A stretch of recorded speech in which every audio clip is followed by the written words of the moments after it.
الصلاة والسلام على أشرف الأنبياء والمرسلين سيدنا ومولانا أبي القاسم المصطفى محمد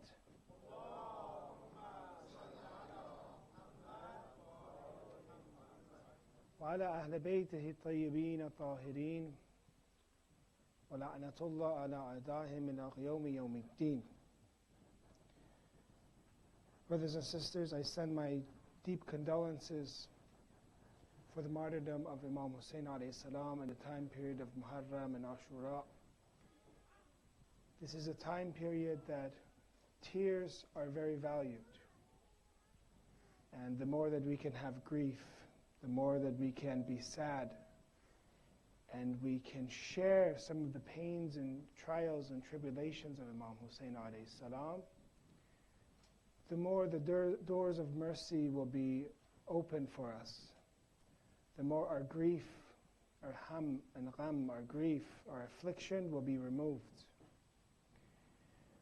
So inshallah, during this time period, we are aligning ourselves with the Ahlul Bayt alayhimu salam as they were grief-stricken during this time. As we said, Imam Musa called them alayhi salam. Every day that passed during this time period, he would become more sad, until the pinnacle of his grief was during the 10th, which was Ashura. So if we want to benefit from the movement of Imam Hussein, if we want to board on the ship of salvation, let's increase. Now tonight is the night of the 5th. Let's increase ourselves more in huzn. And this huzn and grief is something that is truly appreciated. Alhamdulillah ala azim raziyati, we say in sujood and ziyat ashura. I thank God, all praises to God, for the great sadness and bala that He gave to me from understanding Imam Hussein's movement and understanding Imam's martyrdom. So I thank Allah for this grief. Not everybody has this. I mean, alhamdulillah, we say it's natural. But this is a gift from Allah, that you are sad for Imam Hussein. Maybe you want to thank your mother. Maybe you want to thank your parents. Maybe you just want to think about the inayat and the lutf that Allah has given you. That when He wants to guide you, when He wants to forgive you, He makes you remember Imam Hussein alayhi salam. We have other traditions that talk about remembering Imam Hussein alayhi salam and it removing sin. From this Muharram, from last Muharram to now, think about during this time, what have we done? And because we are not perfect, we have not completed our tasks fully, there are shortcomings that we have done and we need to seek forgiveness for them. We look in some of the traditions, Imam Rida alayhi salam and Amali as-Saduq, فَعَلَى مِثْلَ الْحُسَيْنِ فَلْيَبْكِ الْبَاكُونَ. Let the weepers weep over someone like Hussein. Imam Rida alayhi salam is how many years after Imam Hussein? Saying, let the weepers weep. If you want to cry, some of the tradition says, if you want to cry for anything, cry for Hussein ibn Ali, because of the way he was martyred.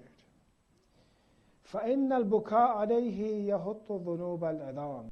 For surely, crying for Imam Hussein will make fall the greatest of sins.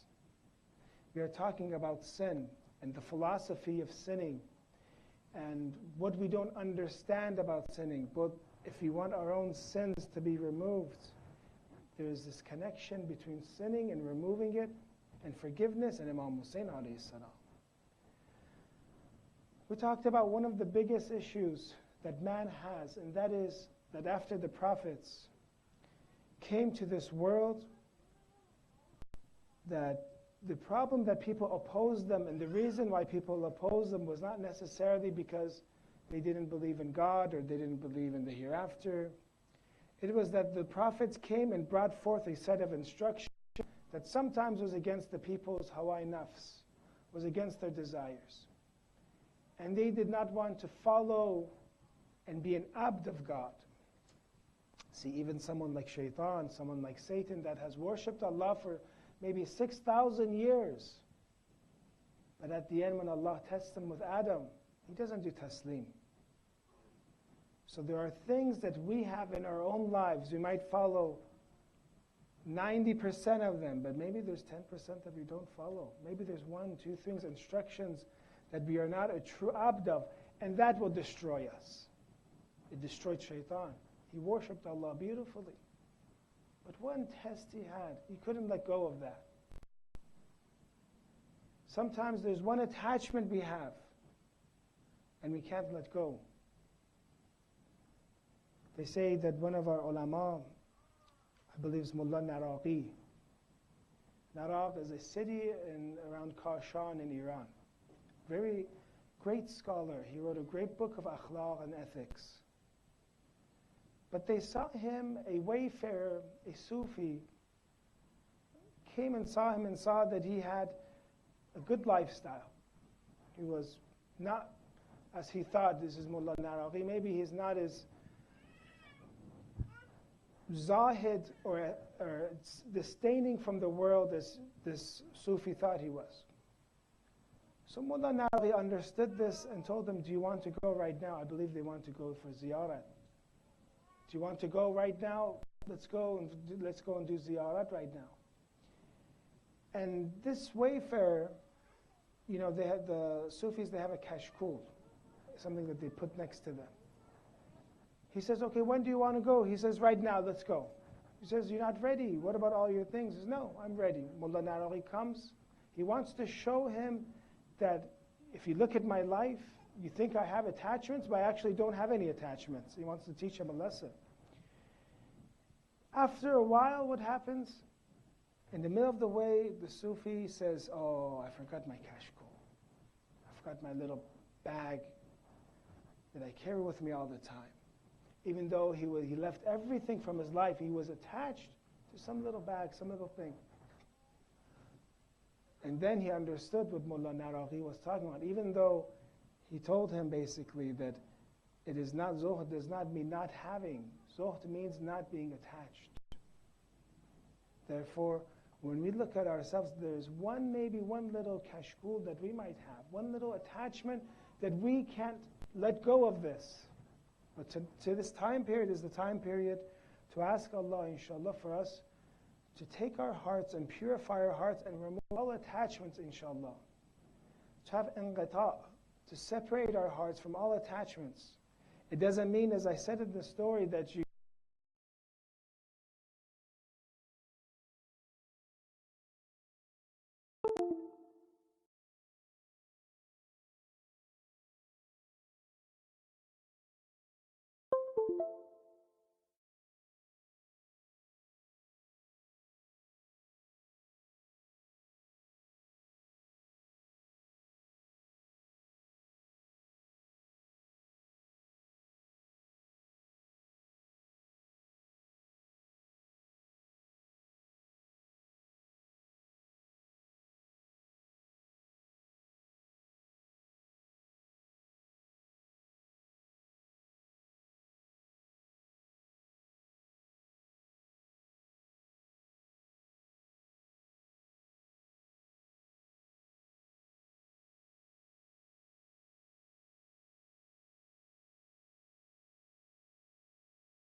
when you make it personal, when you make it part of self-interest, sometimes then we'll work harder.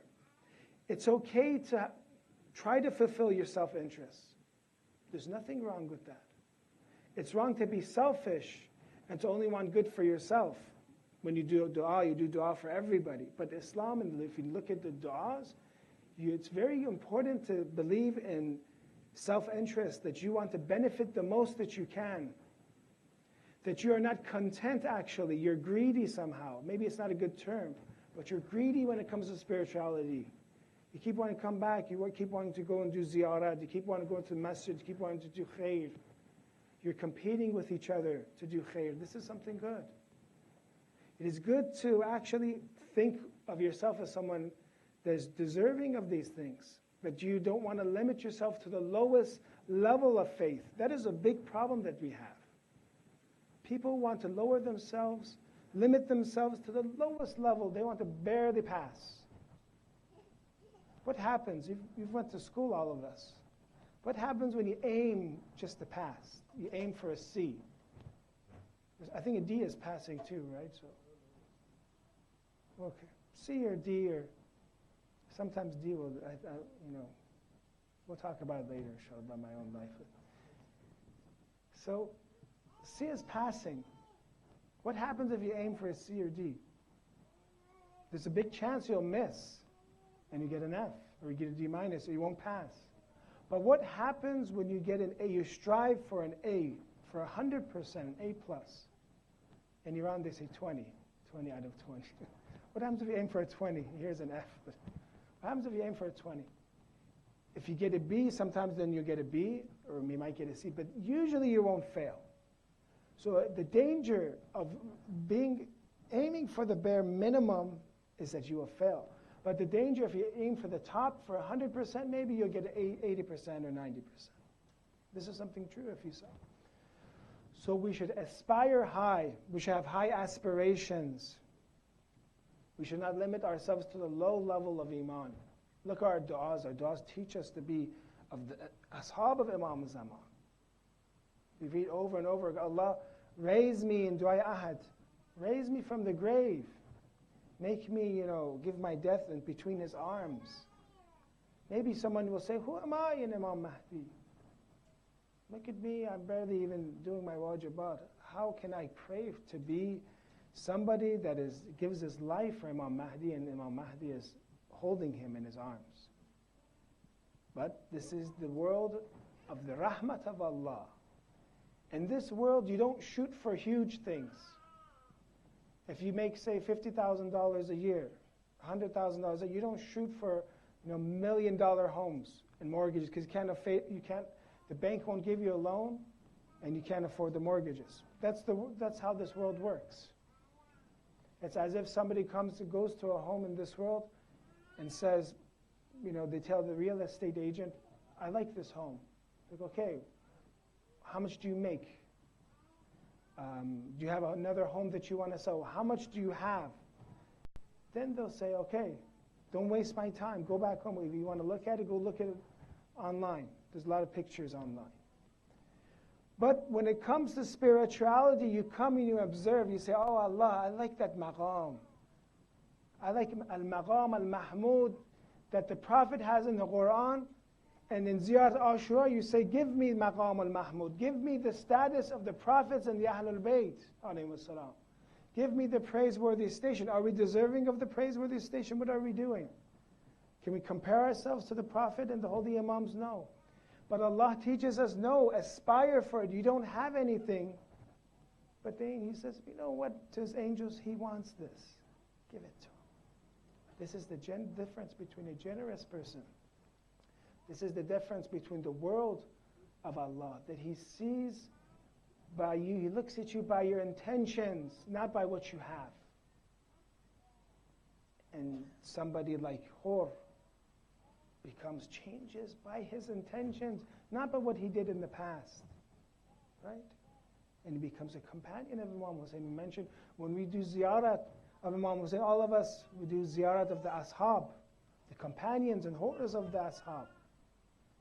So Allah looks at us with our intentions, with our aspirations. So know that sin is hurting us. Sin is limiting us. Sin is ruining us. It's depriving us of we're going to talk about this too. It's depriving us of the ultimate joys that we can have, the best life that we can have. There's some narrations. Now, some people freak out when you say these narrations and they don't understand it. But that your death, especially, see, maybe it's how Allah treats the mu'mineen might be different than He treats other people. Sometimes it might seem He might be stricter to the true believers. Sometimes it says in some of the traditions, He injects to them bala. He gives them bala. Like a child gets milk, they get bala. Because Allah is thinking of your hereafter, is thinking of your connection with you. Some of the narrations say, death, people die, they reach their death because of sin, not just because of age. They have sinned, and those sins take its effect. So sin is destroying us. Notice, look at some of the sins. It specifically says it will lower our life. It will lower our lifespan. It's not just about not smoking and exercising. That sin will lower our life. Something will happen, and he's done. I'm not saying that everybody that died at a young age was sinning, no. But this is one of the awamil. This is one of the many factors that Allah puts. So it hurts us. We're hurting ourselves, especially. And put yourself, imagine, I don't want to say that pretend you're Allah, but I'm saying imagine you have a servant, you have a slave, a person you like, and you see himself hurting. He's taking himself away from the ultimate good. So sometimes you might waken him, you might give him some trouble, waken him up a little bit. And that is why the bala comes for us, to waken us up. And a lot of this bala is happening from our own sins, from our own actions.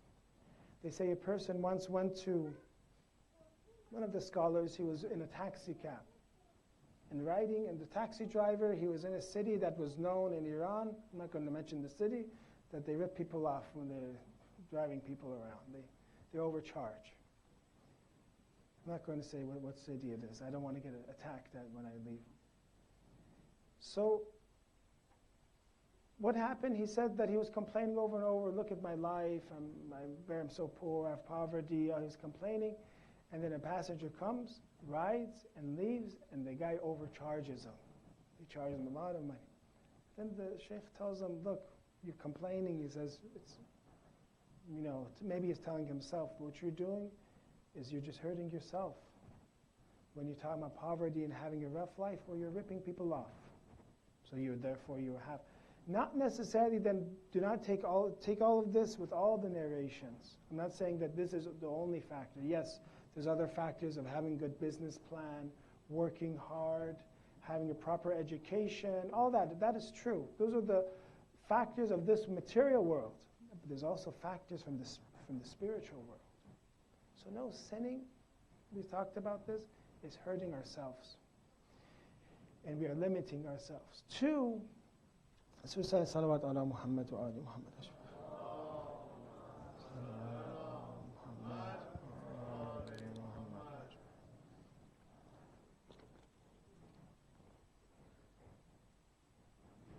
Please recite salawat ala Muhammad wa ali Allahumma salli ala Muhammad wa ali Muhammad.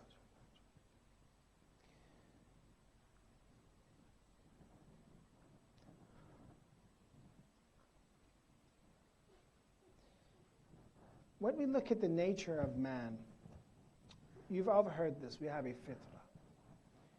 We have a nature that God has designed and engineered us in a way that we behave in a certain manner. We call this fitra. Something is we call it innate, it's natural, it's part of the nature of humans, primordial. How do you know if something is fitri in humans? Let me give you one example. Love of parents for their children. Does anybody need to teach parents, hey, love your child? Maybe a little bit more in this day and age, but in general, when the newborn is born, he's cute. And he cries, he even likes the crying, and he's all soft, and he likes to cuddle. Parents, they die for their kids when they're born. Did anybody need to teach? Is this specific to the people in Asia? Is this specific to people in Africa? Is this specific to people in Europe? No, it's worldwide. That's one of the conditions of something being fitri, is it worldwide. Is it specific to a certain time period?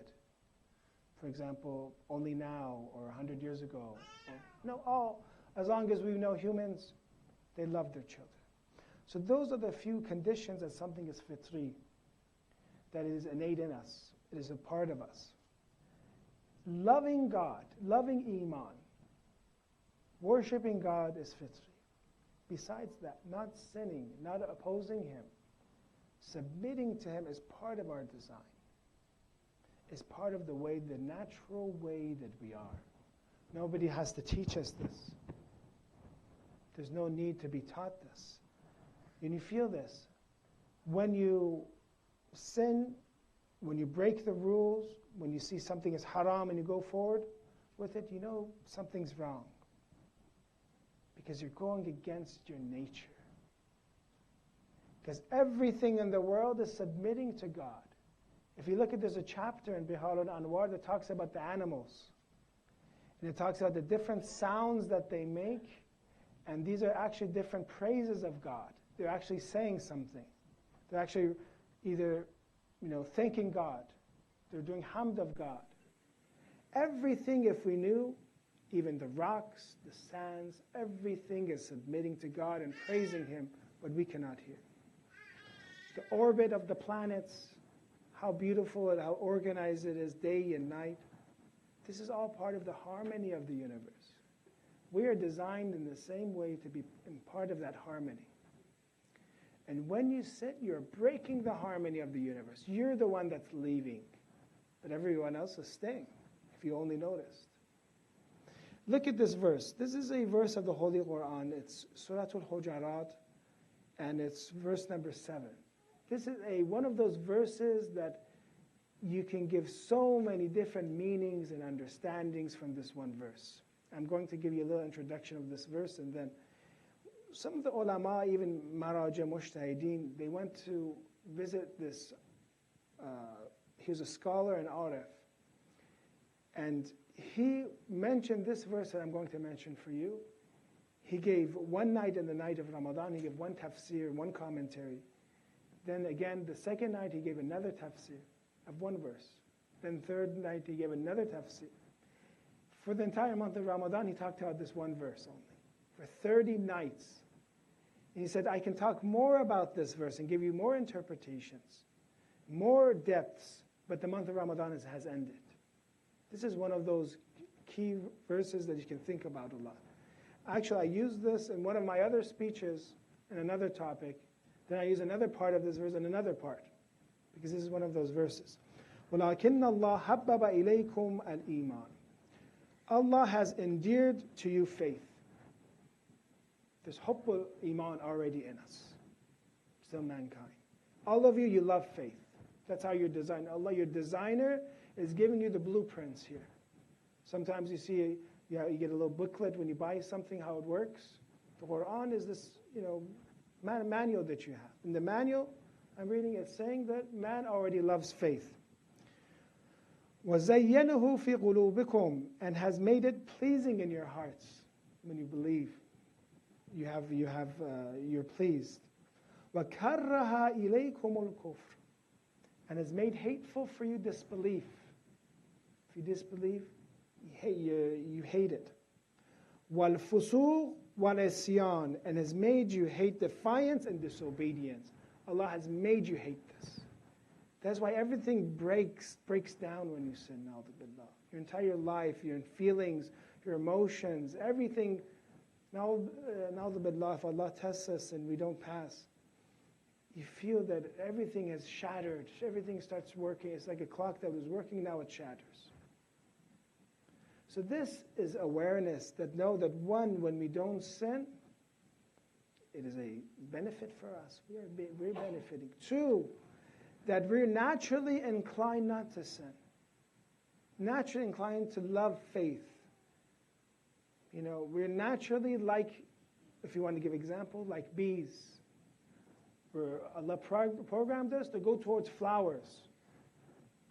But then there are some people that instead of going towards flowers, goes towards waste. And those are flies. Sometimes when we sin, and the sin is like a darkness in our heart, it starts transforming us from bees into flies. And what do flies look all the time? Look for waste, anything that smells bad.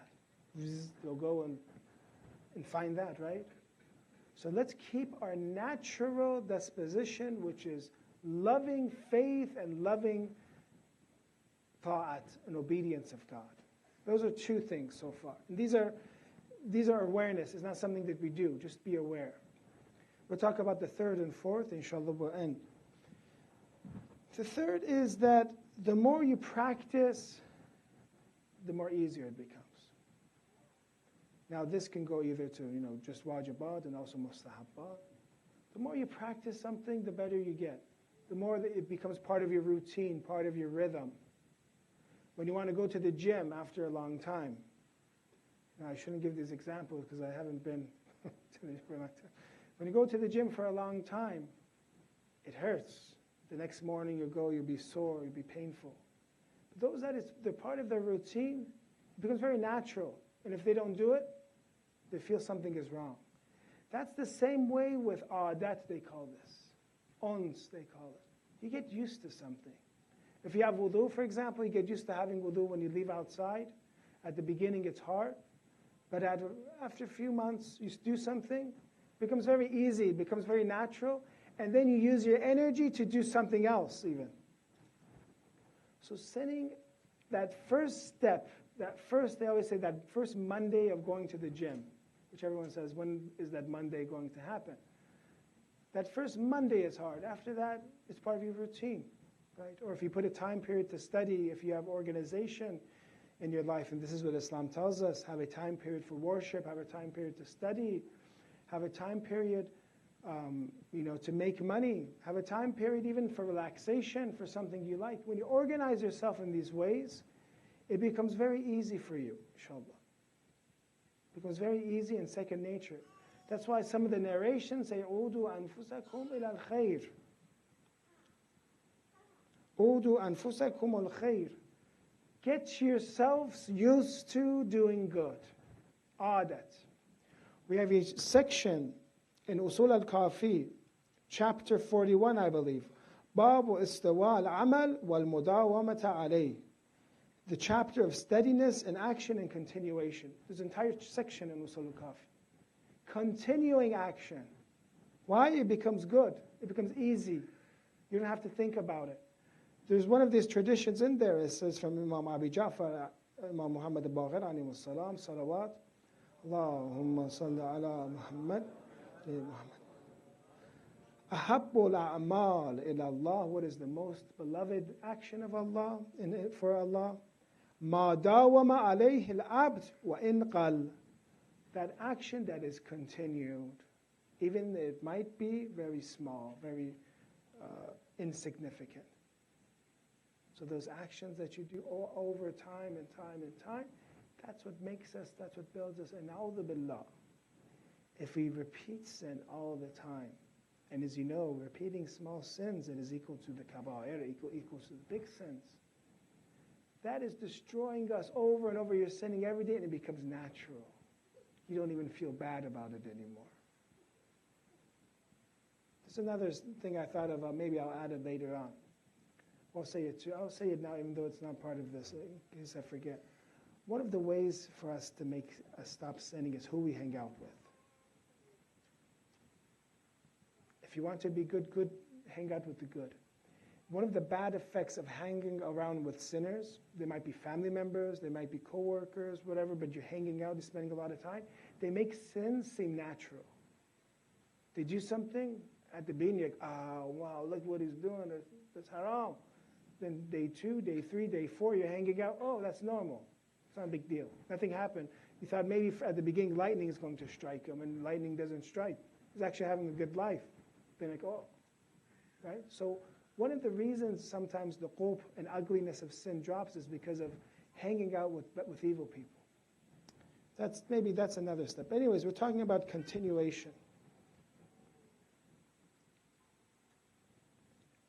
When you want love of worship, love of deeds, good deeds to happen, A lot of times you get ons, you get used to that action, you get used to things. Do you remember going to your high school? Many people here, I don't know how old they are, and if they say high school here, or imagine whatever country it is, or the high school that you studied here. How come if you go back, you feel a connection to that building, to that high school that you go to? It's a bunch of bricks, cement and bricks. It's because of ons. You got used to that. When you get used to something, slowly and slowly love develops from that. Unfortunately, a lot of young people, they think they're in a relationship of love. They think they really love each other, and they say and they don't even match. It's like you look, your future, it's obvious you're not going to succeed, some people. You're not going to succeed. If you want a spiritual future, you're not going to succeed with this if you make her your wife or if you make her your husband. It's not going to work out. But because there's adat, you get used to that, that ons develops, you get used to that, and you think that's real love, but it's not. You just got used to that. Right? So when we think about our own actions, and you think about salat, maybe it takes 10, 20, 30, 40 years, and you get used to that, you develop a relationship with it, and you begin to love it. It doesn't happen.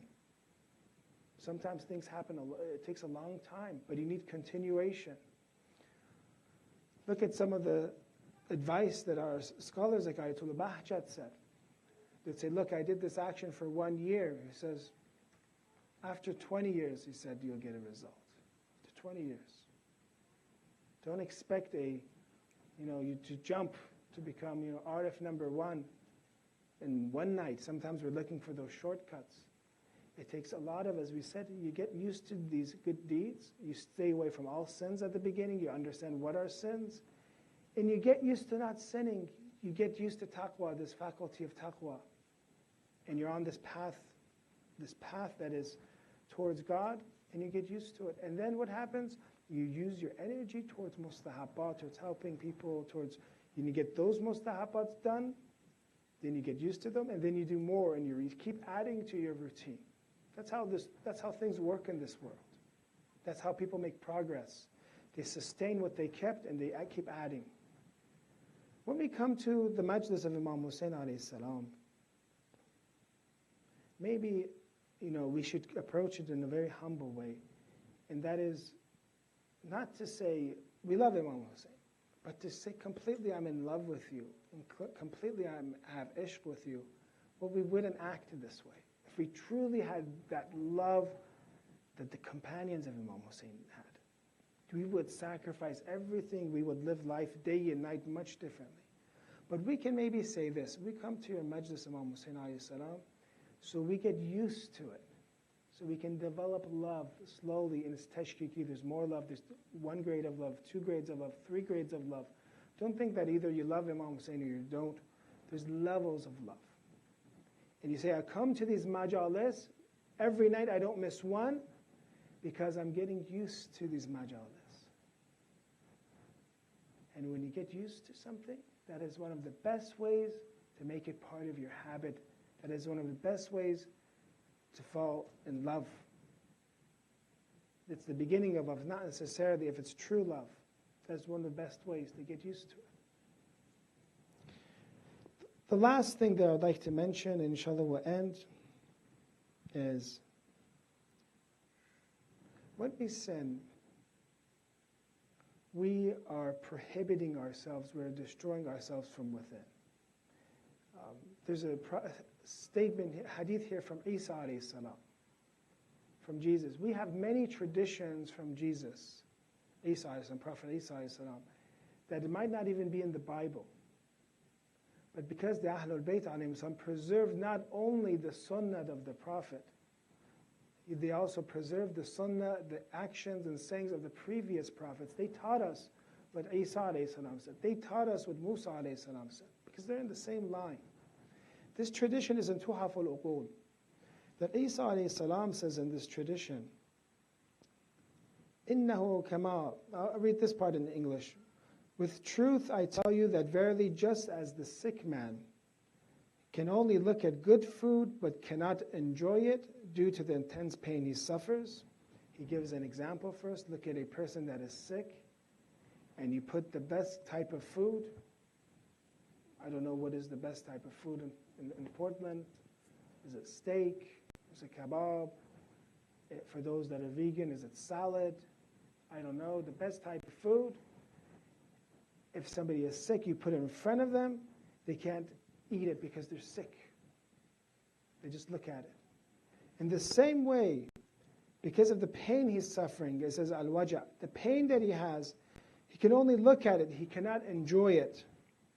كذلك صاحب الدنيا لا يلتذ بالعبادة ولا يجد حلاوتها مع ما يجد من حب المال. Similarly, the man engrossed in worldly affairs cannot enjoy worship nor taste its sweetness because of the love that he harbors for worldly possessions. The same way when somebody becomes sick with sin, when someone gets sick with the hope of the world, the dunya, he cannot enjoy the sweetness of faith, the sweetness of worship. So these are barriers. Know that when you're sinning, you are bringing a huge barrier between you and God. Allah has not given us two hearts, that one you can have love of the world and love of sin, and the other love of God. Allah has given us one heart. And that heart that is separate from everything, that heart that is cleansed from everything, that is the heart that will attach to God. One of our great scholars and one of our great scholars and philosophers, Ayatollah Jawadi al-Amali, says, reaching God is very natural and easy. He says, just remove the weights. We all have weights in our lives, sins, bad actions, attachment. Remove those, clip those, cut those, and it's like a balloon, and it'll go up. You'll go up towards God. Remove those. Whatever it is tonight that is hampering us down, that is harboring us down from the attachments of the world, remove those. And then you get liddat of worship. What happens if someone gets liddat of worship? What do you think happens? Inshallah, you've tasted it. It's not, see, brothers and sisters, we taste liddat. A lot of these narrations we taste, but the difference between us and the prophets is they taste it all the time, 24/7, 365 days a year. We taste it in the night of Ashura. We taste it in the majlis of Imam Hussein. We taste it in the night of Qadr. Then it's done. Then we were back to our normal lives. That's the problem. But you've tasted it. You've tasted the majlis of Imam Hussein, the halawatul iman, the love of the Ahlul Bayt. You've tasted it. What happens when you taste something that is very, very sweet? What happens when a kid tastes sugar for the first time? Those that have had an infant, they know. What happens when you give them sugar? They don't want to have milk anymore of their mother. And that happened, I saw that myself. They cry. For the first time sugar comes, they'll get attached and cry, and they want that sugar. They don't want anything else because it's so sweet. When you have sweetness of faith, when you have sweetness of worship, when you have sweetness of crying for Imam Hussein, you say, these tears are the best feeling. It is is that sugar rush for me, for my iman. You do not want to trade it for anything else. And that is one of the best ways that we can not sin. Because you've tasted something that's ultimate, something that's superior, something that's not in this, doesn't even belong to this world. Imam Hussein alayhi salam, if you look at Ziyad Jami Kabira, they were around the arsh of God. The infallibles were around the arsh of God, the throne of God, and God did favor upon us and brought them down here. Look at the traditions. The Ahlul Bayt alayhi salam were created before Adam, thousands of years before Adam. Hadith al-Nur. In Sunni sources, there's this hadith. They were light before Adam. And in some of the traditions, when Allah says, do sujood, the Ahlul Bayt alayhi salam say, when Allah says, do sujood to Adam, it was because He knew that we were in the soul of Adam. We were going to be of the progeny of Adam. Therefore, He had the angels do sujood for the Ahlul Bayt, actually, not for Adamism, because He knew that from the progeny of Adam, the Ahlul Bayt would come. So what happens when you connect with this intense light of Imam Hussein, with this intense sweetness of faith? You do not want anything else is child play for you. Let me give you an example, inshallah, we'll end. Somebody that is hungry, somebody that is starving, if you give them rotten food, are they going to eat it or not? Say they're in the Columbia River here and they're stuck and they're rafting, there's no way out, and there's a piece of stale bread, molded bread. So eat it. Actually, many people, the Oregon Trail was a trail that they used to come because of I believe it was a fur they had in Oregon. And people used to come, and people, when they passed the Rockies, it was very difficult for them from the east. They would get stuck. And sometimes people would eat each other just to survive. They'd eat human meat. I mean, sorry, I don't want to make you sick, but man can get so bad that if he gets so hungry, he can even eat another human or eat molded food. But that same man put in front of him, Krispy Kreme donuts or something. I don't know. You have Krispy Kreme donuts here? Oh. Sesame. Yeah, sesame. Put sesame donuts, even higher in terms of taste, in terms of iman and faith and nur. Higher. Put that in front of them. Put a good meal, a healthy meal. I don't want to encourage a bad diet. That's for me. Put a very nice salad in front of them. They're not going to eat molded food, are they? No. So when man is looking for sin, something disgusting and molded and khabith, filthy, it is because he's hungry. He is not fulfilled. If he is spiritually fulfilled, he won't even look at that.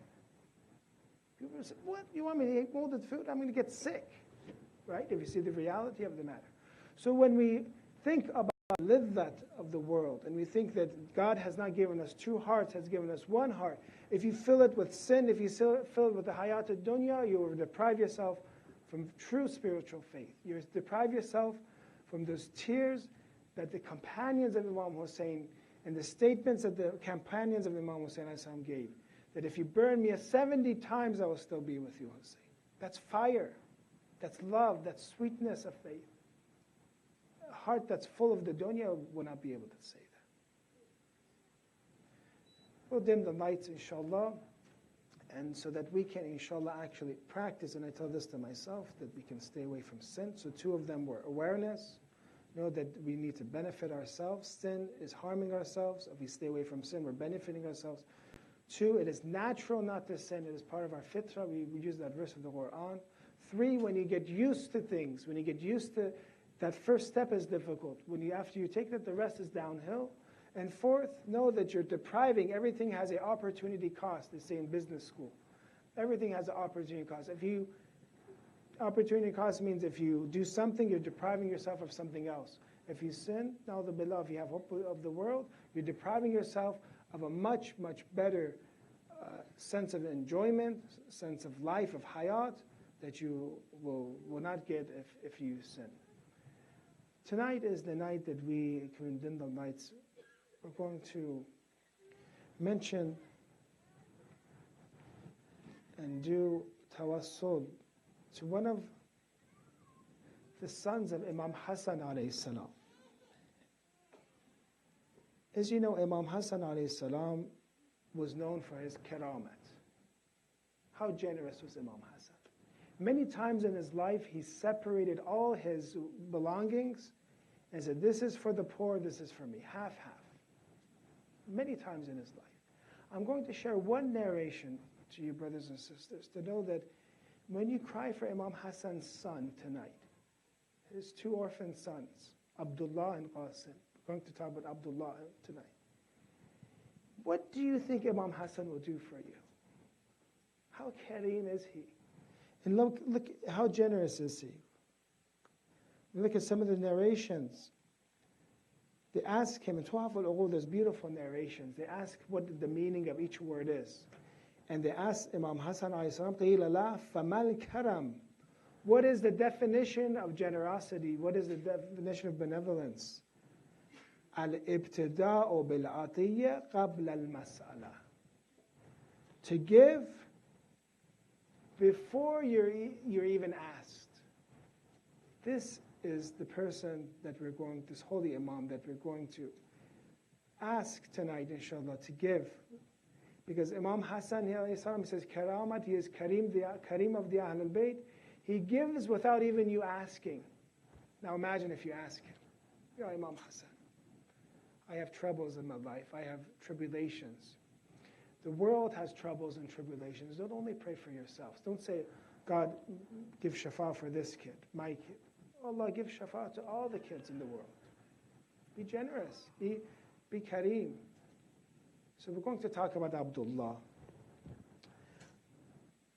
Abdullah ibn Hassan alayhi salam. As you know, Imam Hassan alayhi salam was martyred and left these children with Imam Hussein alayhi salam. They were orphans. And in Karbala, they're going to become martyrs. As you know, in Luhuf is by Sayyid ibn Tawus. It has some of the details of, it's a great scholar. It's one of those that they say met Imam Mahdi. And Luhuf has compiled some of the maqtal and how Imam Hussein was killed. And he mentions the martyrdom of Abdullah ibn Hassan as one of the last martyrdoms from the Bani Hashim. After Ali Asghar, Abdullah al-Radi, you have Abdullah ibn Hassan alayhi salam. And he is one of the people that were martyred in the chest of Imam Hussein. Imam Hussein, on the day of Ashura, everyone, while they were becoming martyred, he came and held them. Except, we'll talk about this, except for his Adi Akbar. He couldn't hold his Adi Akbar. But besides him, they say, everybody else, he went and rushed. He rushed towards. But Abdullah, when he was being rushed, he is actually one of those that died next to the heart of Imam Hussein alayhi salam. He was stricken by an arrow at Harmala when he was in the heart of Imam Hussein, being held by Imam Hussein alayhi salam.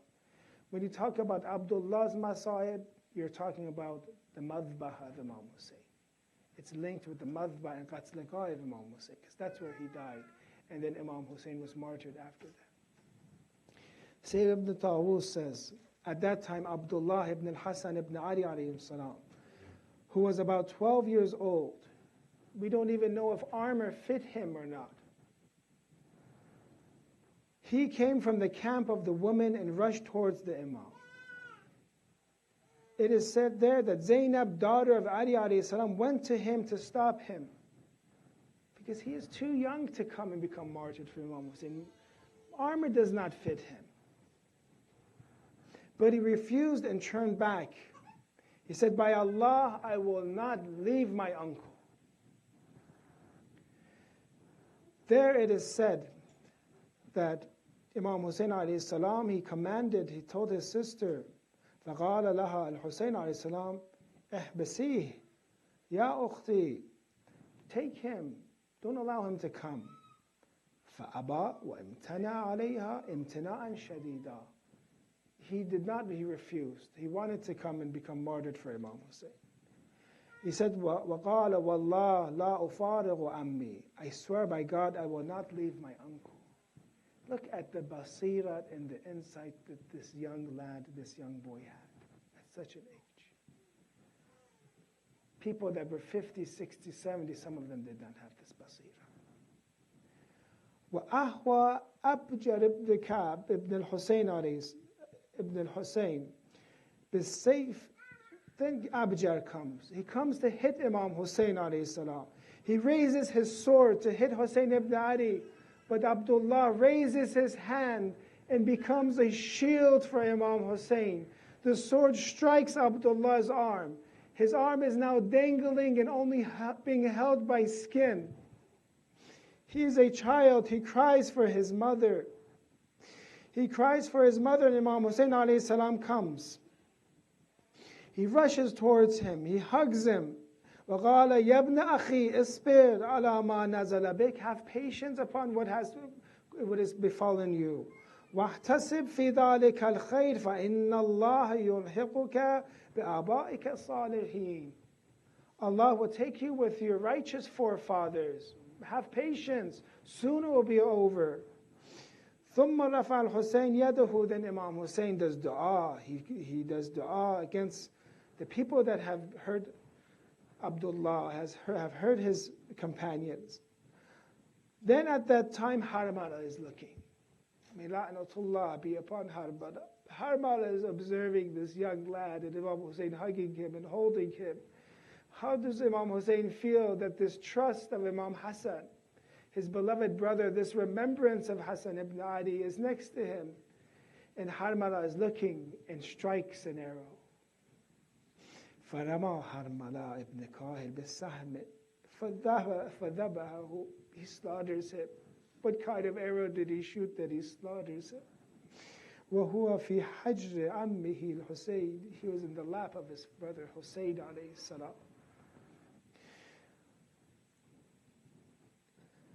We say, recite this poetry for Abdullah. Stop cheering, O oppressors. Imagine they strike Abdullah ibn Hassan, the enemies, the same people that had niqab, tanaqqabat. They had niqab, they're covering their faces. They start cheering for the death of this young lad. Stop cheering, O oppressors. Let my uncle hear what I say. Stop cheering. I want my uncle to hear my last words. Let me also hear him at my final moments. I want to hear. Let me hear the final heartbeat of my uncle Hussein. Stop cheering and let me hear the heartbeats of my uncle Hussein. I want to say that I can hear that you're still alive. This is how much that means. At least Hussein, my arm is dangling. I am in pain, but I know that you are still alive. That the world only has grief, only for you. I ran to the great place of sacrifice. I ran. This lady Zainab, my aunt, could not hold me. I ran to the place of sacrifice. I ran to the madba. I was only afraid of this. My only fear was this. I was not afraid of these enemies of God. My only fear was this, that I would be alive after you. I could not bear watching you become martyred. I wanted to become martyred before you. This was my fear. On top of your heart, I pass away. Abdullah passed away on top of the heart of Imam Hussein. My spirit, my heart, my life be sacrificed for you. In your arms, my life ends. My body, my life be sacrificed for you. If I'm young, it's okay. Come and see my courage. It's impossible for me to fear. It's impossible for me to retreat. Come and see everyone that even though at such an age, what I will do on the battlefield. Whatever condition I will come to defend my Imam, I will become the shield of Imam Hussein. Abdullah was the shield of Imam Hussein. I am a man of war, even though I'm a juvenile. To the battlefield I come, I will stay with my master until the end. So Harmala comes from Ma'hu, Harmala ibn Kahil بِسَهْمٍ فَذَبَهُ وَهُوَ فِي حَجْرِ عَمِّهِ الْحُسَيْنِ. And he was in the lap of Imam Hussein. Inna lillah, inna ilayhi raji'un. Ma'tam al-Hussein. Salawat ala Muhammad.